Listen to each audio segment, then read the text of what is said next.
Kung nawawala ka ngayon sa buhay, pakinggan mo to. May isang lalaki, pumunta sa doktor, hindi siya makatulog. Pagod na siya, mentally, emotionally, spiritually. Humingi siya ng gamot para makatulog. Tapos sinabi ng doktor, bibigyan kita ng gamot pero may mas mabisa akong alam. May clown sa circus na sobrang nakakatawa. Puntahan mo siya, sigurado ako mapapasaya ka niya. Pero tumingin yung lalaki sa doktor, tapos sinabi niya, Dok, hindi ako matutulungan ng clown na yon kasi ako yung clown na yon. At alam mo, baka may isang tao rito ngayon na ganyan din. Ikaw yung laging nagpapasaya. Ikaw yung laging malakas. Ikaw yung laging okay sa paningin ng ibang tao. Pero sa loob-loob mo, wasak ka na.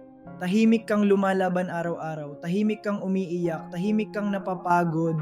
At minsan, kahit anong distract mo sa sarili mo, bumabalik pa rin yung bigat. Kung ikaw yun, pakinggan mo to hanggang dulo. Kasi gusto kong i-share sa'yo yung 5 Bible verses na totoong nakatulong sa akin nung dumaan ako sa pinakamadilim na parte ng buhay ko. Hindi ito motivational speech lang. Ito yung mga verses na humawak sa akin nung pakiramdam ko, durog na ako. 1. Huwag mabuhay sa nakaraan. Bible reference Ecclesiastes 7:10. Huwag mong sabihin, bakit mas mabuti ang mga unang araw kaysa ngayon, sapagkat hindi mula sa karunungan ang pagtatanong na iyan. Alam mo, habang tumatanda tayo, may tendency tayo na i-romanticize yung nakaraan. Iniisip natin, mas masaya noon, mas okay ako dati.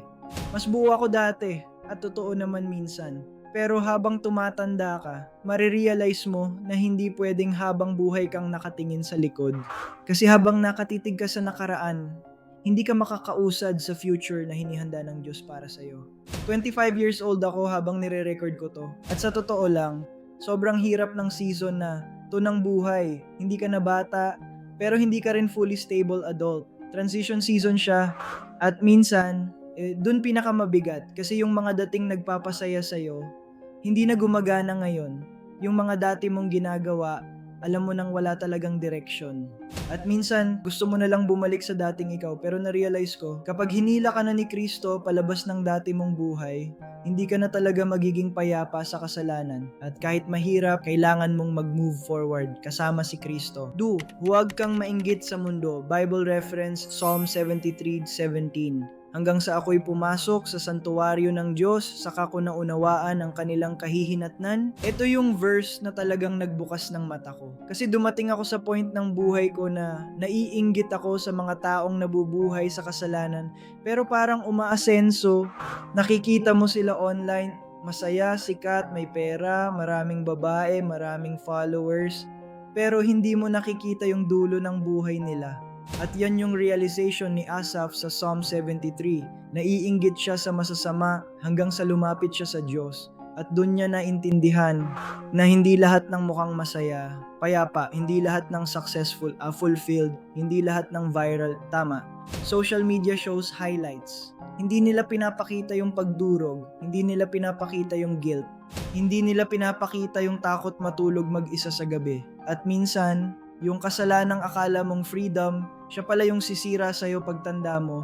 Related Bible reference, Hebrews 11:25. Pinili niyang maghirap kasama ng bayan ng Diyos kaysa magtamasa ng pansamantalang kasiyahan ng kasalanan.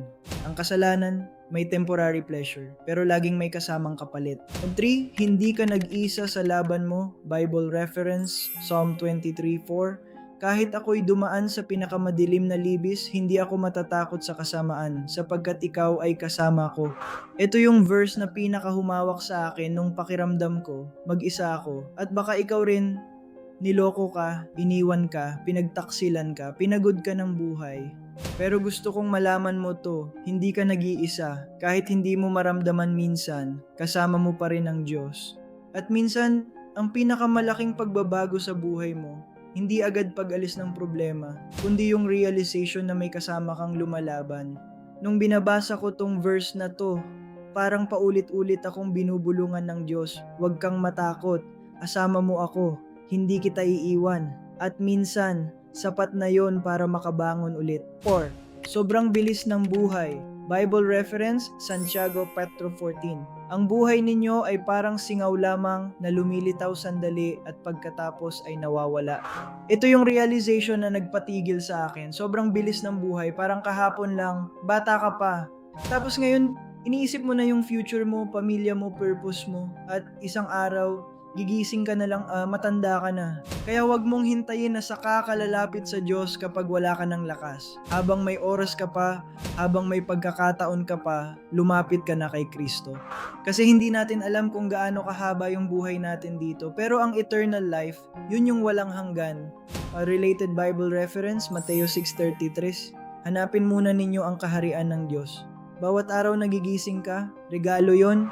Isa na namang chance para magbago. Isa na namang chance para lumapit sa Diyos. Isa na namang chance para ayusin yung buhay mo. 5. Ito ang pinakamalalim na mensahe ng Ebanghelyo. Bible reference, Dan Corinto 5:21. Si Kristo na walang kasalanan ay ginawang kasalanan para sa atin, upang tayo'y maging katuwiran ng Diyos sa pamamagitan niya. Ito yung verse na talagang nagpaiyak sa akin kasi doon ko naintindihan yung Ebanghelyo. Lahat ng kasalanan natin, lahat ng kahihiyan natin, lahat ng sikreto natin, lahat ng kadiliman natin, di pinasa kay Jesus. Imagine mo yon. Yung galit ng Diyos sa kasalanan, ibinuhos kay Kristo. At yung kabanalan ni Kristo, ibinigay sa atin. Kaya kapag tumingin ang Diyos sa taong tunay na sumusunod kay Kristo, hindi na niya nakikita yung dating pagkatao mo. Nakikita niya yung anak niya. At yan yung sobrang hirap intindihin minsan. Na kahit sobrang dumi natin, handa pa rin tayong patawarin ng Diyos. Kaya kung pagod ka na, kung pakiramdam mo wala nang nakaiintindi sa'yo, kung tahimik kang lumalaban araw-araw, gusto kong malaman mo na hindi pa huli ang lahat. Hindi pa tapos ang kwento mo. At baka itong video na to yung isa sa paraan ng Diyos para tawagin ka pabalik sa Kanya. Hindi mo kailangan ayusin muna lahat bago lumapit kay Jesus. Lumapit ka muna. Siya na yung magbabago sa'yo. Bible reference, Mateo 11:28. Lumapit kayo sa akin, kayong lahat na napapagod at nabibigatan, at kayo'y aking papahingahin. Panginoon, para sa taong nanonood nito ngayon, yung pagod na, yung tahimik na umiiyak, yung nawawalan na ng pag-asa. Hipuin mo yung puso niya, paalalahanan mo siya na hindi mo siya iniwan. At kung malayo man siya sa'yo ngayon, dalhin mo siya pabalik.